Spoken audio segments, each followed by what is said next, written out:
नमस्कार, मैं हिमांशु मिश्रा और आप देख रहे हैं न्यूज़ 24।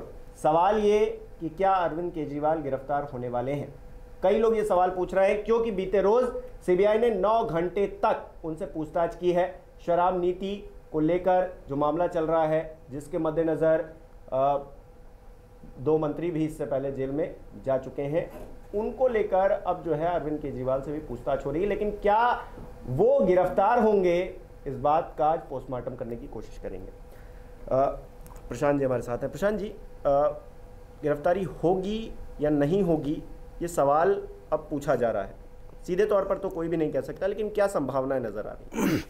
देखिए, दिल्ली के मुख्यमंत्री अरविंद केजरीवाल से कल करीब 9 घंटे की पूछताछ सीबीआई ने की। मामला वही है excise policy, Delhi excise policy, जो शराब नीति, जो उसमें गड़बड़ियां हैं। गड़बड़ियां ये हैं कि आपने प्राइवेट लोगों को फ़ायदा पहुंचाने के लिए ये नीति बनाई। एक्सचेकर का लॉस हुआ, एलई ने रिपोर्ट लगाई, मुकदमा दर्ज हुआ और इसमें कुछ गिरफ्तारियां हुई। और अब दिल्ली के मुख्यमंत्री अरविंद केजरीवाल से इस मामले में पूछताछ की गई। कल जिस तरीके से इतनी लंबी पूछताछ हुई, तो जाहिर सी बात है कि इसके पहले इतने लोग गिरफ्तार हो चुके हैं, तो ये आशंका थी, एक ही सवाल था कि क्या अरविंद केजरीवाल भी गिरफ्तार होंगे। लेकिन हिमांशु, गिरफ्तारी ऐसे नहीं होती है कि अरविंद केजरीवाल दिल्ली के मुख्यमंत्री हैं और ये हमें पसंद है या नहीं पसंद है इसलिए उनको, क्योंकि एक पॉलिटिकल कॉल इसमें हमेशा आ जाता है जब भी सियासत की बात होती है कि नहीं, उसको तो गिरफ्तार होना ही होना है क्योंकि वो दूसरी पार्टी का है। ऐसे इन्वेस्टिगेशन में नहीं होता, पब्लिक परसेप्शन चाहे जो भी हो। अब आपने पूछा कि गिरफ्तार होंगे या नहीं होंगे, क्या बात है। देखिए, कुछ चीज़ों को ऐसे समझा जाए कि इस केस में सबसे खास क्या है। जब ये केस रजिस्टर हुआ, अभी 2 एजेंसियों इस पे काम कर रही हैं, सीबीआई और ईडी। अभी एक पार्ट चल रहा है सीबीआई का। सीबीआई ने इसमें बहुत से लोगों को गिरफ्तारी की है, चाहे वो छोटे हों, बड़े हों, मझोले हों, मंत्री हों, व्यापारी हों, सब गिरफ्तार हो रहे हैं। यानी कि इस केस में गिरफ्तारी की एक चेन शुरू से चली आ रही है। ये तभी होता है जब आपके पास एविडेंसेस ठीक ठाक होते हैं। आपने देखा होगा जितनी भी गिरफ्तारियां हुई, लोग कोर्ट गए, सुप्रीम कोर्ट गए, कहीं से राहत नहीं मिली। मतलब ये केस बहुत ही टाइट है एविडेंस के तौर पे। अब ऐसे में इसीलिए सवाल खड़े हो रहे हैं कि क्या अरविंद केजरीवाल पे को भी गिरफ्तारी हो सकती है। तो देखिए, अभी जो इसके पहले आपको एक जरा से एग्जांपल देता हूँ कि कब गिरफ्तारी होती है और कब नहीं होती है। आपको याद होगा, शायद हम लोगों ने डिस्कस भी किया था, नेशनल हेराल्ड केस, जिसमें गांधी परिवार से लगातार पूछताछ हुई, मैडम सोनिया गांधी से पूछताछ हुई, राहुल गांधी से पूछताछ हुई और भी जो थे सबसे पूछताछ। उस केस में एक भी गिरफ्तारी नहीं हुई। बात को समझिए, खूब बवंडर हुआ, बवाल हुआ, हंगामा हुआ सियासी, लेकिन उसमें गिरफ्तारी एक भी नहीं हुई। वो इसलिए कि एविडेंस के तौर पे वो वहाँ वीक होंगे, कमज़ोर होंगे, इसलिए गिरफ्तारी नहीं हुई। इस केस में वही मैं कंपेयर कर रहा हूँ कि वो उसमें गिरफ्तारी नहीं हुई क्योंकि हाथ मजबूत नहीं होंगे जांच एजेंसियों के। इसमें अगर हाथ मजबूत हों तो पहले दिन से गिरफ्तारी की चेन चल रही है। यही समस्या हमें लगता है कि अरविंद केजरीवाल को ये सवाल परेशान कर रहा होगा कि अब उनसे भी पूछताछ की जा रही है। अब उनको बुलाया गया तो किस हैसियत से बुलाया गया, क्या गवाह की हैसियत से बुलाया गया या सस्पेक्ट की हैसियत से बुलाया गया। मेरे ख्याल से सस्पेक्ट की हैसियत से बुलाया गया और सवाल जवाब किया गया। कल जो एक रिलीज़ आई थी पूछताछ के बाद, उसमें कैटेगरली ये बात लिखी थी सीबीआई के आधिकारिक रिलीज में कि जो सवालों का जवाब उन्होंने दिया है उसको हम कोरिलेट करेंगे, आगे फिर बुला सकते हैं। 9 घंटे की पूछताछ हुई। तो अब जो सबसे बड़ा सवाल है कि वो गिरफ्तार होंगे या नहीं होंगे। तो एक आपको याद होगा, एक एविडेंस आया था ईडी की एक चार्जशीट में, जो कुछ लोग अरेस्ट हुए हैं, कि अरविंद केजरीवाल ने फेस टाइम पे कुछ लोगों से बात की है। फेस टाइम से बात की है उन लोगों से जो लोग इसमें अक्यूज्ड हैं। यानी कि जो विजय नायर हैं, जो इनके मीडिया इंचार्ज थे, आम आदमी पार्टी के बड़े व्यापारी भी हैं, तो विजय नायर ने समीर महेंद्रू, जो इसमें अक्यूज्ड हैं तमाम लोग, समीर महेंद्रू से बात कराई थी। और ये तय हुआ था कि दिल्ली में आके आप काम कीजिए, आपके लिए ये नीति हम बना रहे हैं। तो मनीष सिसोदिया गिरफ्तार हो गए। कहीं से आपने देखा मनीष सिसोदिया गिरफ्तार होने के बाद कितनी सियासत हुई, कितना मतलब कोर्ट में भी गए, सियासत अपनी जगह है, लेकिन कचहरी से, कोर्ट से कोई राहत नहीं मिली। क्या बोला कोर्ट ने कि तुम्हें, आपको बेल नहीं दे सकते, आप मास्टरमाइंड हो। ये कोर्ट तभी कह पाती है जो कोर्ट के भी कागज इतने मजबूत होते हैं कि आपको रिलीफ दे ही नहीं सकती, बेल दे ही नहीं सकती, क्योंकि उसके पास इतने एविडेंस है। तो अब ये जो एक नया फैक्ट आया है, जो कल सवाल जवाब पूछा गया अरविंद केजरीवाल से, वो इसी फोकस था कि आपने किसी से बात की या नहीं की। समझिए इस बात को कि अगर अरविंद केजरीवाल कहते हैं कि हाँ मैंने बात की, तो काम वहीं खराब हो गया। भाई आपने बात की, आपको बात करने की क्या जरूरत थी? बात की तो इसका मतलब आप फंस गए। कहते हैं कि मैंने बात नहीं की, तो वो जो रिलीज आई है ये कहती है कि हम कोरिलेट करेंगे। तो देखिए आपको टेक्निकल चीज़ ये होती है हिमांशु कि हम आप बैठे हुए हैं और जो सीक्वेंस है कि अरविंद केजरीवाल से विजय नायर ने बात की, तो अरविंद केजरीवाल तो गए नहीं होंगे, जाहिर से कि विजय नायर आए होंगे यहाँ पे। तो अब उसमें होता ये है कि इन्वेस्टिगेशन विजय नायर का मोबाइल लोकेशन, अरविंद केजरीवाल का मोबाइल लोकेशन अगर किसी एक जगह पे मैच करता है और जिस समय की ये बात है, तो वो बात साबित हो जाएगी कि आप दोनों एक साथ थे उस वक्त और बात हुई। क्योंकि फेस टाइम के रिकॉर्ड आप नहीं निकाल पाओगे, व्हाट्सएप का नहीं निकाल पाओगे, लेकिन मोबाइल लोकेशन से आप ये निकाल पाएंगे कि आप झूठ बोल रहे हैं या सही बोल रहे हैं। मतलब हम वो अगर ये कह दें कि हम तो कभी उनको जानते ही नहीं, मिले नहीं, लेकिन मोबाइल ये बता रहा है कि आप दोनों एक समय उस तक थे और उसी समय आपने बात भी की, तो ये एक समस्या हो सकती है। दूसरी बात कि जो जानकार लोग हैं वो बार बार ये कह रहे हैं कि बहुत ज़्यादा इसमें एविडेंस हैं और बिना एविडेंस के हम आगे नहीं बढ़ते। तो इन्फोर्समेंट डायरेक्टरेट के एक पूर्व अधिकारी हैं सत्येंद्र सिंह, जरा उनसे भी सुन लेते हैं कि वो क्या कहते हैं। अभी हमने उनसे बात की कि वो क्या कहते हैं कि क्या सिर्फ इसी तरह से किसी को बुलाया जा सकता है या बुलाने के पीछे कोई एक ऐसी वजह होती है, हाथ ऐसे मजबूत होते हैं, कागज़ इतने मजबूत होते हैं, सबूत इतने मजबूत होते हैं कि हम उनसे बुला के पूछताछ करते हैं। सत्येंद्र सिंह क्या कहते हैं जरा आप भी सुनिए और दर्शकों को भी सुनाइए। देखिए, सीबीआई ने जो केजरीवाल जी को पूछताछ के लिए बुलाया है वह ऐसे ही नहीं बुलाया है। देखिए कितने महीनों से जांच चल रही है। शुरू में भी ये हुआ कि सीबीआई ने छापे मारे, ईडी ने छापे मारे, कहीं कोई पैसा नहीं मिला, कोई सबूत नहीं मिला, कोई कागज़ नहीं मिला, और इवन बयानों के बाद भी इस तरह के आरोप लगाए जाते रहे। लेकिन इन्वेस्टिगेटिंग ऑफिसर्स अपना काम करते रहे, एविडेंस इकट्ठे किए उन्होंने। उसके बाद धीरे धीरे इस मामले में जांच तेजी पकड़ती चली गई और अब यह जांच जो है केजरीवाल जी तक पहुंच गई है। और केजरीवाल जी को बुलाया गया है तो सिर्फ और सिर्फ एविडेंसेस के आधार पर बुलाया गया है, जो कि इन्वेस्टिगेटिंग एजेंसीज के पास इस समय मौजूद हैं, जिनसे ये इंडिकेशन मिलता है कि ये जो कुछ भी मामला था या जो हुआ वह केजरीवाल जी की जानकारी में था या शायद उनकी सहमति से हुआ।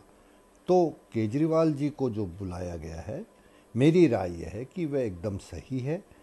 इन्वेस्टिगेटिंग ऑफिसर ने जो अपने सबूत उसके पास है उनसे उनको कन्फर्ट करने के लिए बुलाया है, जिससे कि सच्चाई की तह तक पहुंचा जा सके। चलिए, सत्येंद्र जी ने क्या कहा ये तो सुन लिया। अब बात ये है कि अगर अरविंद केजरीवाल जी को बुलाया जा रहा है तो क्या ये मानकर चलें कि, क्योंकि आपने कहा कि शुरुआत से एक चेन चली आ रही है, गिरफ्तारियां हो रही हैं लगातार, पूछताछ जिससे पूछताछ हो रही है उसकी फिर गिरफ्तारी हो रही है, तो जांच की आंच अगर उन तक पहुंची है तो कहा यह जा रहा है, लोग कह रहे हैं कि अब उनकी भी गिरफ्तारी होगी। हालांकि राजनीतिक तौर पर ज़्यादा इस बात पर जोर दिया जा रहा है, लेकिन अरविंद केजरीवाल जिस तरह से बाहर निकलकर अपनी बात रखते हैं कि हम कट्टर ईमानदार हैं और ये पूरा जो केस है ये झूठा है और प्लांटेड है एक तरह से, क्या लगता है उनकी बात से, क्या लगता है कि नहीं केस उन तक जो जांच की आंच पहुंची है उससे उनको खतरा नहीं है?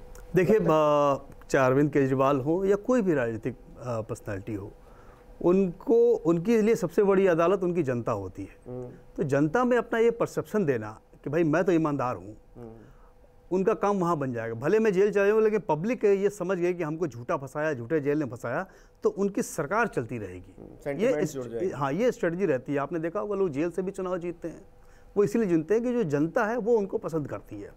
तो आप यहाँ भले हम फंस जाएं, वहाँ कोई दिक्कत ना हो, तो इसीलिए इस तरह के स्टेट्स में दिया जाता है। ये बताया जाता है भाई कि हमें फंसाया जा रहा है, बार बार ये स्ट्रेटजी होती है, हमें फंसाया जा रहा है, हमें फंसाया जा रहा है, हमें फंसाया जा रहा है। जनता सबसे बड़ी अदालत इस देश में जनता की है, वो जो फैसला देगी वो ठीक।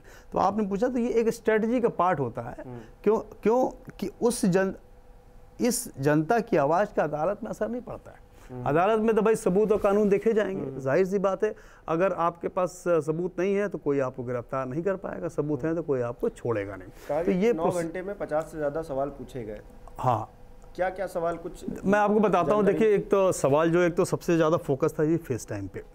दूसरी बात ये था कि आपने जो कैबिनेट नोट जब बदला गया, इसकी जानकारी आपको थी या नहीं थी?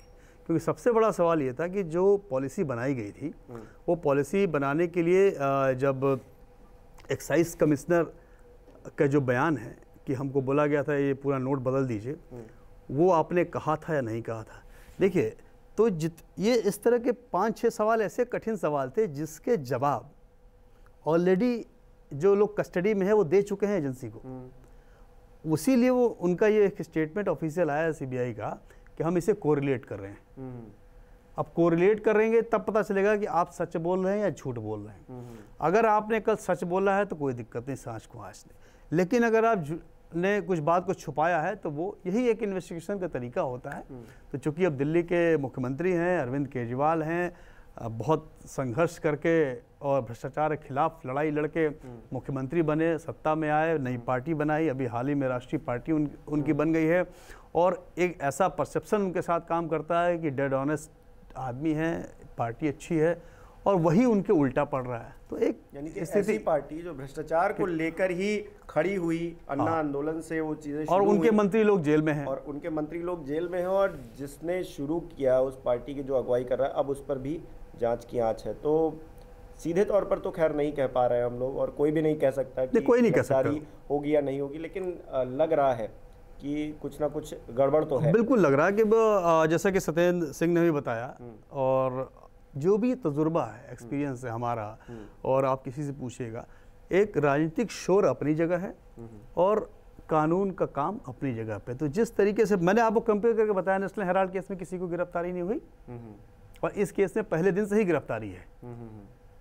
तो गिरफ्तारी है तो फिर, और जो मैंडेट है और सीबीआई का कि उसको गिरफ्तार करने के लिए मुख्यमंत्री हो या इवन देश के प्रधानमंत्री हो, कोई भी हो, मतलब उसका सीबीआई का मैंडेट है, उसको किसी से पूछने की जरूरत नहीं है।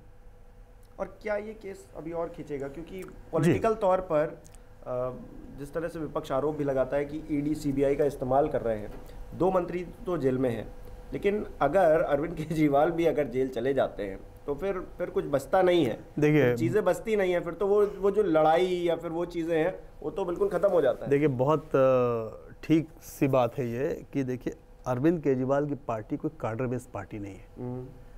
अरविंद केजरीवाल एक आंदोलन से निकल के आए, सत्ता बन गई, उनके जितने भी विधायक हैं सिर्फ विधायक हैं, मतलब उनकी पहुंच अरविंद केजरीवाल तक भी नहीं है।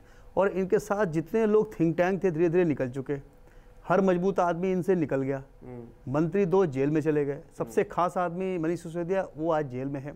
ठीक है, अब इनके पास जो नीचे विधायक हैं वो सिर्फ और सिर्फ विधायक है, कार्डर नहीं, स्वामी भक्ति नहीं है कि वो एकदम जैसे कि लड़ना मरना है। एक जो होता है ना, एक कार्डर है, सीपीएम का एक कार्डर है, बीजेपी में भी देखिए एक कार्डर है।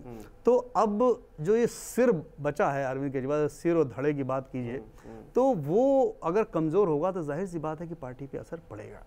तो जो सिर्फ विधायक है, तो उसको अगर कल को कि हमें विधायक बना ही रहना है, सत्ता में रहना ही रहना है, तो अगला कदम क्या होगा आप समझ सकते हैं। तो ये पॉलिटिकल कॉल अलग चीज़ है। आप जिस राजनीतिक उद्देश्य से, राजनीतिक समझ से सवाल को पूछ रहे हैं, वो भी मैं समझ गया, राजनीति अलग है। और इस केस में भी जैसे कि पॉलिटिकल कॉल तो होती है। देखिए, मैं एकदम खूब मतलब नेताओं को भी कवर करता हूँ, एजेंसी भी कवर करता हूँ, पॉलिटिकल कॉल होती है कि कब क्या करना है, लेकिन किसी को सिर्फ किसी के कह देने से छोड़ देना, कह देने से पकड़ लेना, ये संभव नहीं है किसी की भी सरकार में। थोड़ी प्रोसेस में अब मैं बताता हूँ, हो सकता है कि कोई कछुए की चाल से चले कोई केस, और कोई जो है मैं आपको बताता हूँ पॉलिटिकल कॉल में क्या होता है। अरविंद केजरीवाल से पूछताछ के लिए बोला, दिल्ली का मुख्यमंत्री है वो, आप उसके घर जाके पूछताछ कर सकते थे, उसके ऑफिस में जाके पूछताछ कर सकते थे।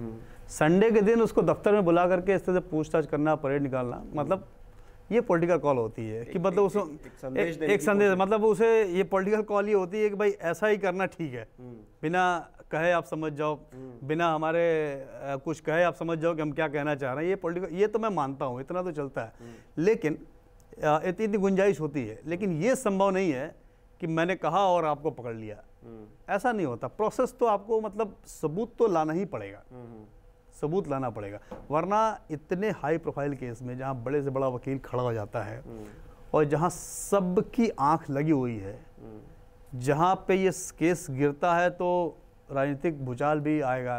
अगर बेल मिल जाए आज किसी को इसमें, तो केस बहुत मजबूत होगा, तभी हाथ डालते हैं, जो हमें लगता है। कहीं से भी कोई राहत मिल नहीं रही है, तो इसीलिए मुझे लगता है कि अरविंद केजरीवाल दिल्ली के मुख्यमंत्री, उनके लिए समस्या आने वाले दिनों में हो सकती है। ये तो खैर कोई नहीं जानता एजेंसी के बारे में, क्या स्टेप लेगी, वो क्या सबूत है, किसी को पता नहीं होता। अपने तजुर्बे, अपने अनुभव से आदमी ये कह सकता है कि लगता है कि कुछ मुश्किल है। चलिए, अब हमारे दर्शक भी बताएं कि उनको लगता है कि क्या मुश्किल बढ़ने वाली है या फिर ऐसे ही ये चीज़ें आगे बढ़ जाएंगी। राजनीतिक तौर पर ये प्रेरित चीज़ें हैं कि उनको बुलाया जा रहा है, पूछताछ की जा रही है, या फिर इसमें आपको भी लगता है कि गिरफ्तारी क्योंकि एक चेन बनी आ रही है, अब आगे अरविंद केजरीवाल जी की भी गिरफ्तारी हो सकती है? कमेंट करके बताइए। बहुत बहुत शुक्रिया। नमस्कार, मैं हूं मानक गुप्ता। अगर आपको हमारा ये वीडियो पसंद आया हो तो इसे लाइक और शेयर जरूर करें, और हाँ, हमें सब्सक्राइब और फॉलो करना ना भूलें, ताकि आप देश और दुनिया की कोई खबर मिस ना करें। तो जुड़े रहिए हमारे साथ और देखते रहिए News 24।